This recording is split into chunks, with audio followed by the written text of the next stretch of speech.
here in the Spectrum, getting ready for Game 5. The fans have not given up at all. They're hoping this series continues, but they know their Sixers have their backs to the wall. And good afternoon, everybody. I'm Dick Stockton. The Los Angeles Lakers are on the threshold of winning a world championship. Victory today gives them the title and also the best playoff record in NBA history. And off of what we've seen so far, perhaps it's now time to start talking about the Lakers in terms of greatness. As far as the Sixers are concerned, they have been valiant, but their backs again to the wall. They have been to this spot many times. This could be their last stand. They know that no team has ever come back in the championship finals after trailing 3-1. To make matters worse, they played games 3 and 4 in Los Angeles and never even had the lead. So obviously the Sixers are having their problems, Bill Russell, and frankly I don't know whether they can solve them. What do you think? Well, so far they've been able to come back in other series, but this time they may have gone to the well once too often, Dick.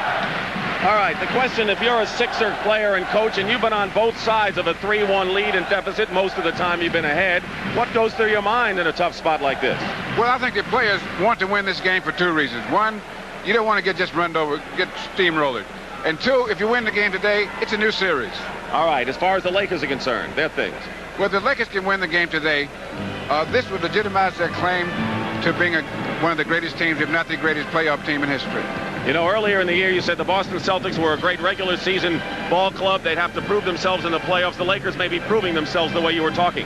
It depends on how they do today. All right, so that's the story. And, of course, we have our coaches in the coaches' room who are the alter egos for the coaches on the floor. I'm talking about Hubie Brown of the New York Knicks and Kevin Lockery of the Atlanta Hawks, and they've been working throughout the series. And joining them today in the coaches' room, Pat O'Brien. Pat? Thank you, Dick. I'm looking at you guys. Usually it's the coach's chair who changes all the time. In this case, it's this chair. Let's talk basketball. You're Billy Cunningham. What do? You got to do something. You start with the change of starting lineup, maybe. Pat, I don't think you have to change your starting lineup and your personnel. I think it's necessary for Philadelphia to come out, be more aggressive offensively and defensively. Particularly defensively, you'll see some traps, half-court traps by Philadelphia today, similar to LA's half-court trap, to try to generate some easy baskets off their defense. Offensively, after LA scores, Philadelphia will take the ball out, push it to half court immediately, maybe on a direct pass to start a break. Also, they might release Dr. J. By that I mean when LA shoots, Dr. J will immediately take off to get involved in the fast break for some easy baskets. Hubie, you're Pat Riley. What do you say? So what, right? Well, yeah, you don't change at all because you are dictating the tempo, and at this level, that's the key to winning any championship, high school, college, or pro. The tempo is dictated by your defense. They've been able to do that in the half-court trap as well as their regular man-to-man. You must get easy baskets. They are getting them off the fast break in the offensive rebounding and then superbly running their half-court offense for layups and easy baseline jump shots. Now, from a defensive standpoint, they are not allowing Philadelphia to get the ball to their 3 offensive positions and not allowing any 2 guys to get into a groove. That's stuff looks good on paper. Let's talk emotion. Have the Lakers taken the heart and soul out of Philadelphia?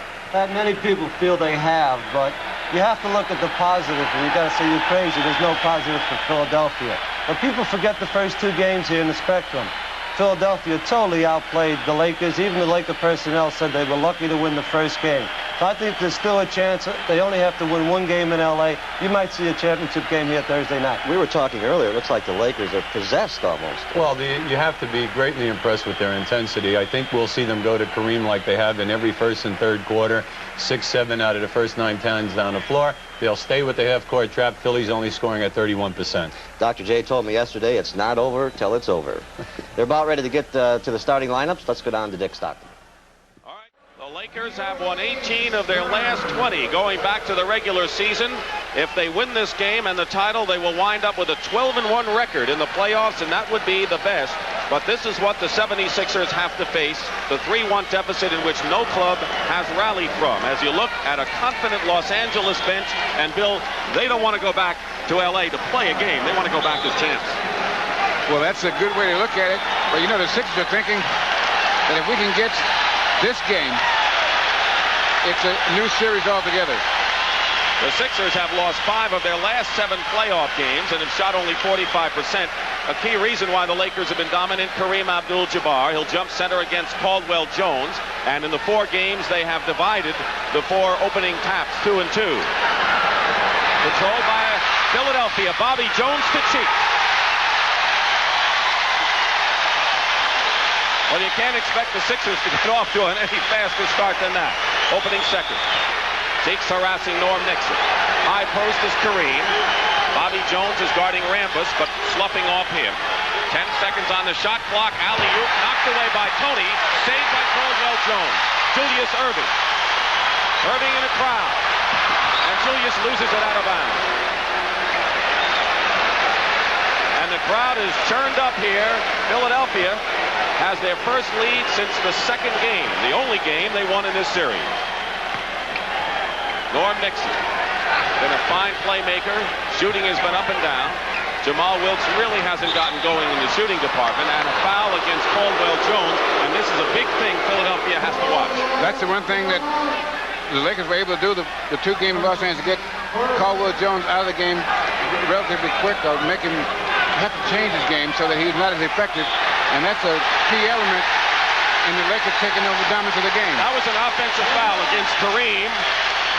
So the elbow against Kareem, who when he had foul trouble in Game 3 came out, and Bob McAdoo more than capably filled the bill. But that was after Kareem had gotten Caldwell Jones in foul trouble and had changed the Philadelphia outlook. Against Rambus, Bobby Jones draws the foul.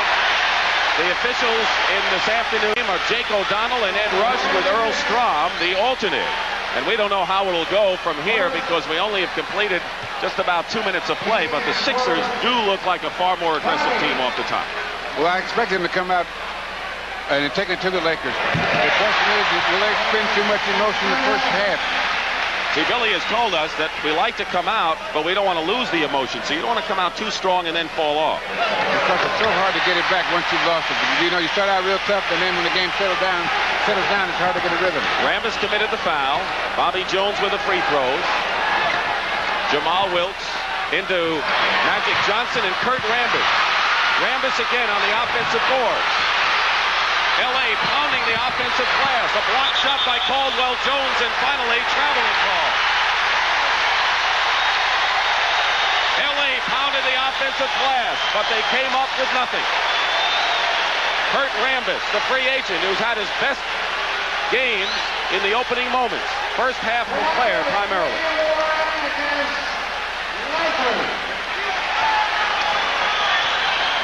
Now that was an instance of incredible hard work by both teams, offense and defense. Andrew Toney, guarded by Jamal Wilkes. Magic is on Julius Erving, and drawing the foul is Andrew Toney going inside. Let's watch Kurt Rambus trying to keep it alive for L.A. Rambus has it again. He's up there. He gets it again. Blocks, gets it again. And he took steps, if that's what it's called. As we said, he's always been off to a hot start in this series. Kareem, meanwhile, has picked up his second personal foul and the second team foul on the Lakers. And Andrew Toney shooting a pair. Toney has been outstanding from the free throw line at 85% in the series. He is second in scoring to Julius Erving, and only Magic Johnson has more rebounds for guards. He's third in assists. And if it weren't for the Lakers' blowout so far, Toney would be called one of the outstanding players, and he has been. Jamal Wilkes is short. Julius. Philadelphia ball. Last touch by Wilkes.